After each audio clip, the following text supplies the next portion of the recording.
문재인 정부가 출범한 지 오늘로 48일. 그리고 문재인 정부의 첫 번째 인사로 그 정부의 성격과 방향을 상징적으로 보여주는 인물 이낙연 국무총리가 취임한 지는 이번 주 금요일로 딱 한 달이 됩니다. 아마 현지 국무총리가 이 시사 라디오 인터뷰에 출연하는 거는 글쎄요, 제 기억에는 처음이지 싶은데요.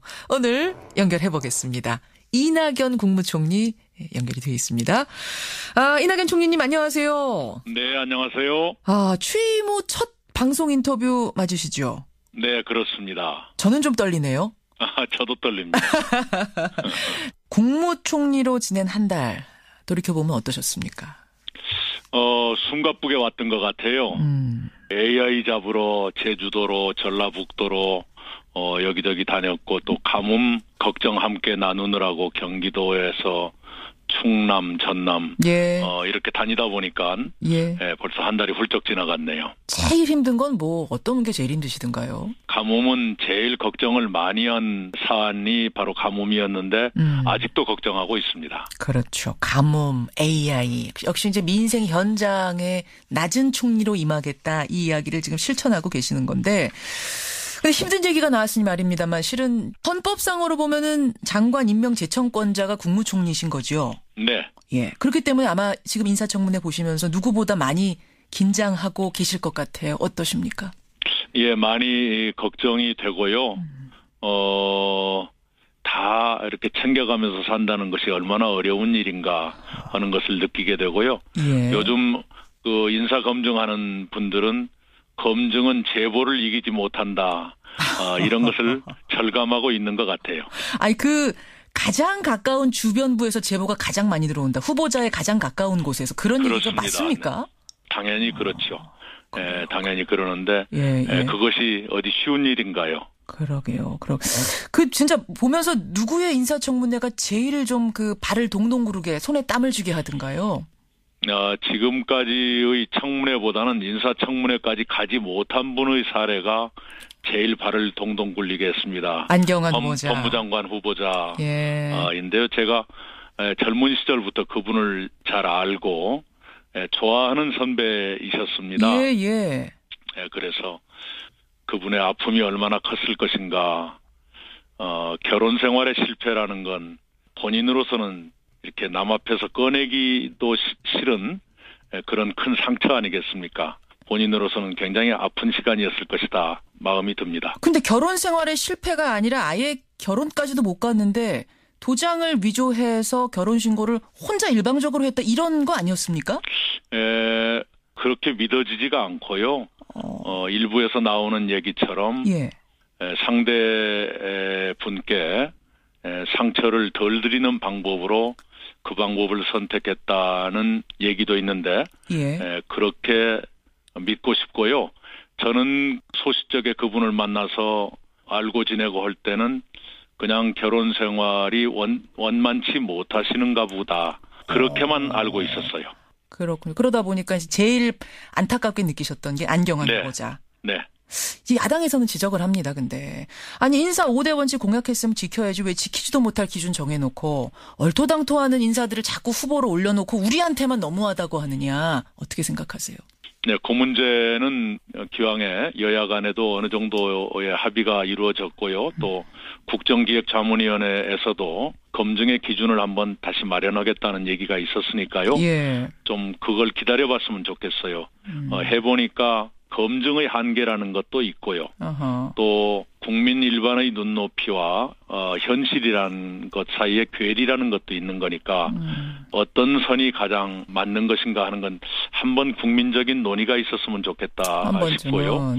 또 몇십 년 전에 어떤 실수가 있었다 하더라도 그분의 장점, 그분의 역량을 활용할 필요가 있다 그러면 몇십 년 전에 잘못 때문에 그 역량을 활용할 기회조차 버리는 것보다는 좀 더 현명한 방법을 선택할 수도 있지 않겠는가 하는 생각도 합니다.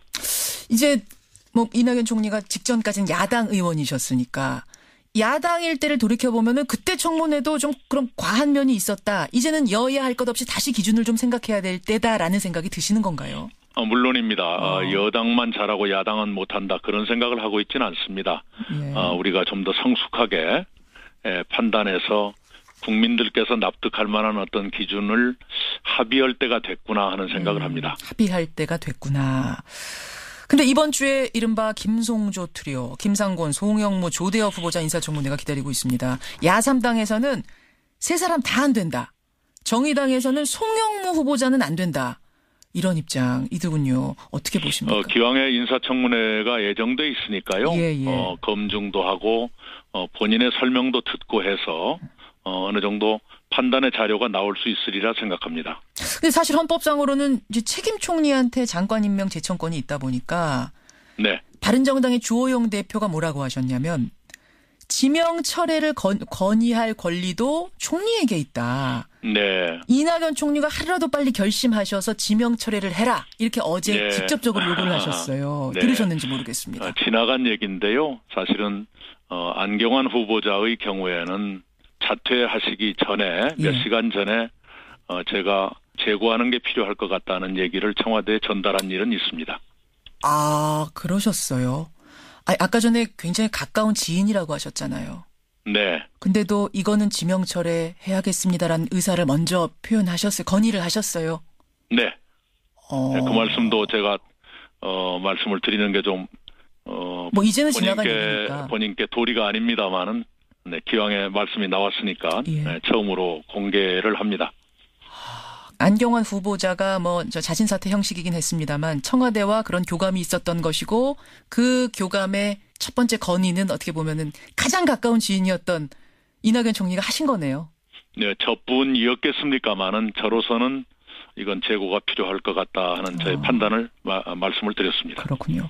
이번 이른바 김송조 트리오에 대해서는 어떤 생각이세요? 이번 인사청문회를 한번 보고요. 기왕에 여야 간에 합의한 청문회 일정이니까요. 네네, 한번 보고 이 얘기를 하죠. 아니다 싶으면 여기서도 결단할 수 있다, 재고할 수 있다 이 말씀이세요? 미리 얘기할 수 있는 사안은 아닌 것 같고요. 예. 네. 물론 그렇긴 합니다만 일단 지켜본 후에 정말로 아니다라는 후보가 있다면 그때는 재고할 수 있는 것이지 이게 뭐 처음부터 모두 통과다 이런 생각은 아니라는 말씀이실까요? 우리 김현정 앵커께서 욕심을 조금 자제해 주시죠.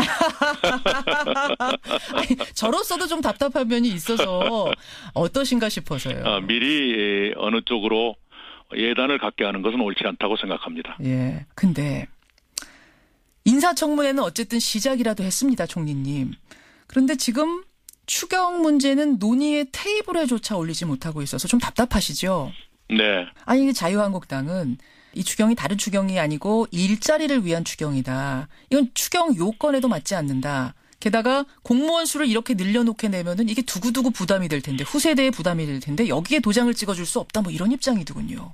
네, 추경 요건이 국가재정법상에 정해진 요건에 합당하냐에 대해서는 충분한 논의의 여지가 있으니까요. 어느 한쪽의 주장만 옳다고 보기는 어렵고요. 특히나 이 청년 실업 4명 중에 1명이 지금 실업 상태인데요. 이른바 체감 실업률로 보면요. 이 상태에도 정부가 아무것도 하지 않아야 된다라고 하는 주장을 저는 좀 받아들이기 어렵고요. 그다음에 야당 의원들이 많이 계시는 지역에 가뭄이 심하다거나 또는 동계올림픽이 임박했다거나 하는 필요들이 있어요. 그리고 지역에 갔더니 빨리 도와달라는 말씀을 하시는데 차제에 그런 것도 한번 섞어서 논의를 해 주시는 기회가 됐으니까 야당 의원님들이 국회에 가셔서 그 논의회장에서 지금 추경에 반영돼 있지 않은 것도 한번 논의를 해 주시면 좀 지혜로운 선택이 나오지 않겠는가 그런 생각을 합니다. 지금 민생 현장을 전국적으로 돌고 계시는데 야당 의원들이 많은 그 지역에 지금 가뭄 호소하고 있고 또 평창 뭐 이 지역에서는 빨리 동계올림픽 좀 이거 도와달라 이런 지원해달라 요청 쇄도하는데 그것까지 함께 테이블에 추경과 함께 테이블에 올려서 논의하는 이런 지혜도 있다 이런 말씀. 그렇습니다. 외람되지만 제가 그 지역의 국회의원이라면 이런 기회를 놓치지 않을 것 같아요. 저희 정부 내에서도 물론 이번 추경은 일자리 중심의 추경이고 거기에 이제 저소득층을 좀 도와드리는 내용이 포함되어 있습니다만은 혹시 야당 의원님들께서 가뭄 대책이라든가 동계올림픽 지원을 위한 예산의 확보를 요구하신다면 협의에 응할 준비를 하고 있습니다. 그렇군요. 이낙연 국무총리 이번 주로 취임 한 달이 되는 국무총리 지금 만나고 있습니다. 지난 14일이었죠. 그 세종시 총리 공간에서 출입 기자 간담회 하시면서 기자들한테 총리실 침실을 공개하셨어요. 네. 예. 그리고 지난주에는 부인께서 고 백남기 씨 유족을 서울 공간으로 초청해서 식사도 하셨더라고요. 이런 행보들이 다 낮은 총리, 민생 행보 뭐 이런 것으로 평가가 되고 있더군요, 총리님. 뭐 꼭 그렇다기보다는요. 기왕에 공간이 초청했는데 어떤 방 하나만 공개를 않고 문 닫아 놓으면 점점 더 궁금해질 거 아니에요. 예. 그럴 필요가 없다고 생각했고요. 예. 그다음에 저희 아내가 누구를 초청한 것을 이제 공개되지 않기를 바랬는데 그냥 공개가 됐습니다. 그러게요. 왜 공개하기 꺼리셨어요? 백남기 씨 유족 초청한 거는. 제 아내는 공인이 아니니까요. 제 가족들이 이렇게 막 노출이 되고 공개되고 해서 생활에 부담을 갖게 되는 걸 저는 원치는 않습니다. 그러나 좋은 일을 했다고는 생각합니다. 그러게요. 많은 분들이 지금 칭찬의 목소리를 보내주고 계세요. 그 부분에 대해서. 네. 저는 그래서 이제 백남기 씨 유족을 공간으로 초대하신 걸 보면서 이거는 상당한 관심의 표명이구나. 그러면서 이제 궁금했던 게 서울대병원이 최근에 백남기 씨 사인을 외인사, 그러니까 물대포를 맞아서 숨진 게 맞다라고 인정을 했습니다. 경찰도 바로 다음날 사과를 했습니다. 그렇다면 이거는 국가 공권력에 의한 죽음이라는 것이 인정된 것이고 이렇게 되면 국가가 보상까지 해야 된다고 보시는 건가? 어떻게 생각하십니까? 그건 차근차근 생각하겠습니다. 제 아내가 우리 도라지 씨 포함해서 가족을 모신 것은 가족을 잃은 사람에 대한 연민의 마음에서였을 거라 생각합니다. 그렇군요. 그럼 보상이나 뭐 이런 것에 대해서도 아직까지 생각해 보신 적은 없으십니까? 아니, 개인적으로는 어떻게 생각하시나 궁금해요. 우리 총리실 안에서 여러 가지 논의를 하고 있습니다. 여러 가지 논의를 하고 있습니다. 아직 제가 제 입으로 공개적으로 말할 단계는 아니고요. 그렇군요. 네네. 어떻거든 이 문제가 바로 잡혀야 한다는 생각은 가지고 있습니다. 예. 논의 중이다. 결론을 내리진 않았지만 논의 중이다. 이런 말씀. 또 하나 뜨거운 현안이 이제 한미 정상회담입니다. 이번 주에 가장 큰 이슈이자 문재인 정부의 외교 첫 시험대인 셈인데 총리님 합의된 주 의제에 사드가 들어있진 않습니다만 미국의 상원의원 18명이 사드의 완전 배치를 이번 정상회담에서 합의하라. 이렇게 요구하고 나섰답니다. 네. 이 트럼프 대통령이 돌발적으로 이 이슈를 꺼내게 될 경우 우리는 어떻게 입장 정리를 하고 임하시는 건가요? 그동안에 미국 언론들로부터 유사한 질문을 수도 없이 대통령이 받으셨고 설명을 하셨기 때문에요. 어떠한 경우에도 설명은 가능할 거라 생각합니다. 매주 월요일에 대통령과 주례회동을 하는데 어제 대통령님과 점심하면서 주례회동을 했습니다. 그 자리에서 제가 식사 전에 좀 부드러운 말로 감히 예측을 하자면 트럼프 대통령은 이번 한미 정상회담을 동맹의 공고함을 확인하고 우방 지도자와의 신뢰 관계를 전 세계를 향해서 과시하고 발신하는 그런 자리로 만들 것 같습니다. 제가 틀릴 수도 있습니다만 저는 그렇게 전망합니다. 그렇게 말씀드렸습니다. 그러자 문재인 대통령께서 뭐라 하시던가요? 그냥 웃으시대요. 지금까지 문재인 대통령이 이런 질문 받으시면 외국 언론과 인터뷰에서 우리는 우리의 절차가 있다 그렇게 답변하셨던가요? 그렇게 했고요. 틸러슨 국무장관이나 미국의 지도자들께서 한국의 민주주의적 절차를 존중한다는 말씀이 나오고 있으니까요. 대통령의 생각을 충분히 이해하고 존중하고 있다. 저는 그렇게 받아들입니다. 알겠습니다. 이낙연 국무총리. 워낙 이슈가 많다 보니까 좀 현안들을 뜨겁게 질문드렸는데 마무리는 부드러운 얘기로 해볼게요, 총리님. 네. 얼마 전에 총리실 직원들한테 손편지 쓰셨다면서요. 네. 예. 국민과 가장 가까이에 있는 총리, 가장 낮은 총리가 되겠다. 이런 내용을 쓰셨던데 어떤 총리가 가장 낮은 총리입니까? 예, 흔히들 총리를 1인 지하 만인 지상의 자리라고 하지 않습니까?